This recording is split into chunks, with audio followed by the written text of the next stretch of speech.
Now we'll continue with Scene 2, where we stopped, and we are on line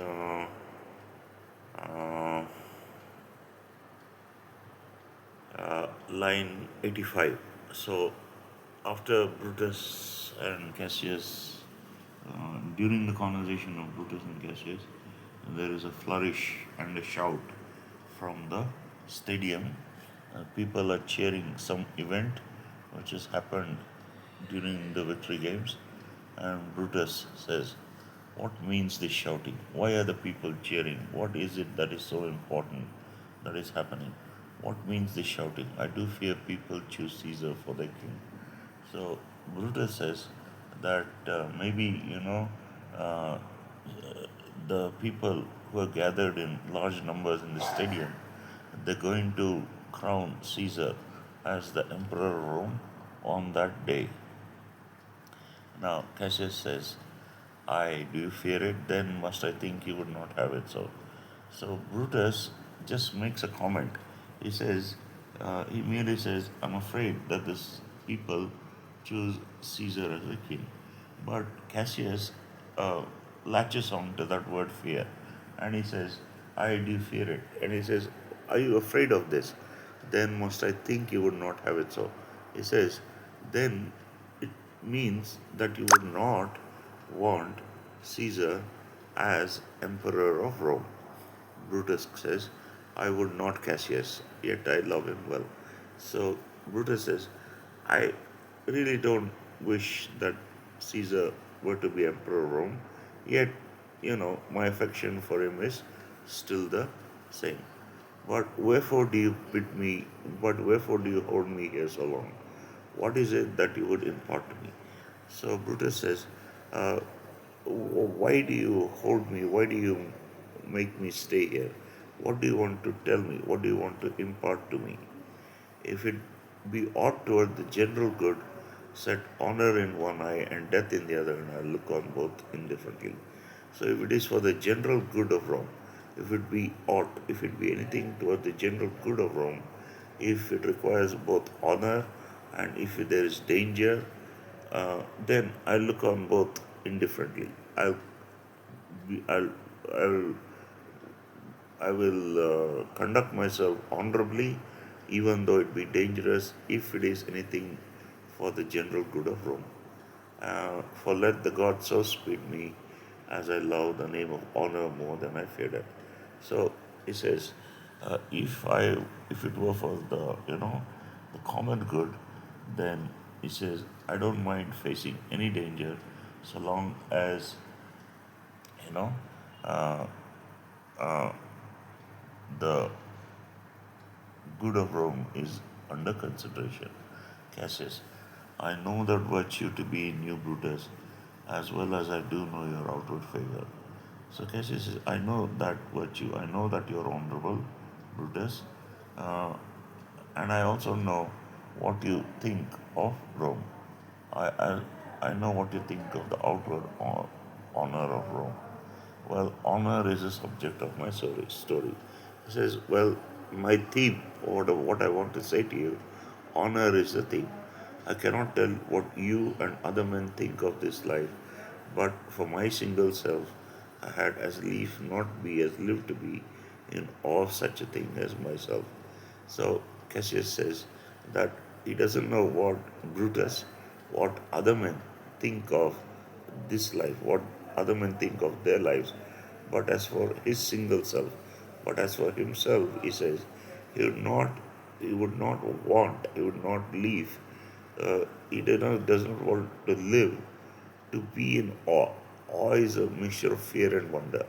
And he says, I not live in awe as such a thing as myself. He says, he is a human being. He says, he will not be in awe of another human being. What he means is that, Caesar is so great, but Caesar is a human being. And he says, I am a human being, Caesar is so too. And I don't want to be, you know, uh, afraid or in awe of a man like Caesar. Uh, and he continues, I was born free as Caesar, so were you. So when we were young, when we were children, I was as free. I was born into as noble a household as Caesar. We were both free, equally free. We are both fed as well. So we've eaten the same type of food, and we can both endure the winter's cold as well as he. And he says, I can bear the winter's chill, so can Caesar. Once upon a raw and gusty day, the troubled Tiber, chafing with the shores, Caesar said to me, Darest thou, Cassius, now leap in with me to this angry flood and swim to yonder point. So once upon a time, not so long ago, it was winter, and both Cassius and Caesar were younger, and Caesar said to Cassius, they were on the banks of the river Tiber. The river Tiber was swollen because of the snow that was melting during winter, and it was chafing, it was rubbing the shores. And Caesar said to Cassius, Do you dare, Cassius, to leap into the flood of the Tiber and swim to yonder point? He said, he points to you know, point on the other shore, and he asked Cassius, Do you dare to swim to that point on the other shore? Upon the word, accoutred as I was, I plunged in. So Cassius says, when Caesar just said this, only said this, in the very same clothes I was wearing, he plunged or dived into the swollen Tiber and bade him follow. And I told him to follow me, and so indeed he did. And indeed Caesar did also jump into the Tiber, okay, to swim to the other point. The torrent roared, and we did buffet it with lusty sinews. So the Tiber was in flood, it was a torrent of water, and we did, swim across with strong arms. Lusty sinews are strong arms, throwing it aside and stabbing it with hearts of controversy. So we made our way through the flood, but ere we could arrive at the point proposed, Caesar cried, Help me, Cassius, or I sink. But Cassius says, before we could swim to the other shore, Caesar, who was almost in the middle of the river, asked for Cassius's help. He says, If you don't help me, Cassius, I will sink. And Cassius says, I, as Aeneas, our great ancestor, did from the flames of Troy upon his shoulder the old Anchises bear, so from the waves of Tiber did I, the tired Caesar. So Cassius says that just as Aeneas was one of the ancestors in Rome, and just as Aeneas, carried his father Anchises upon his shoulder through the battle of Troy, so from the waves of the Tiber did Cassius bear Caesar, so carry Caesar through the flooded Tiber. And this man is now become a god.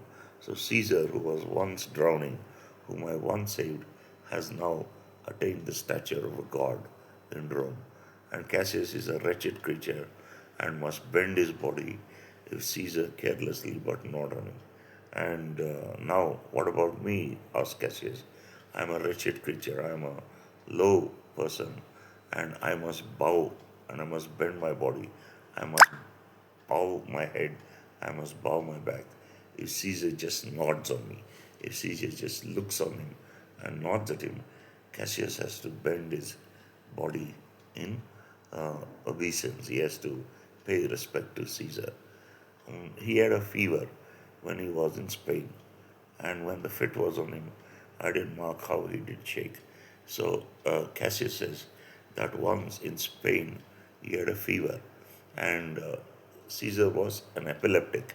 He had the falling sickness, and he was convulsed with epilepsy once when he was in Spain.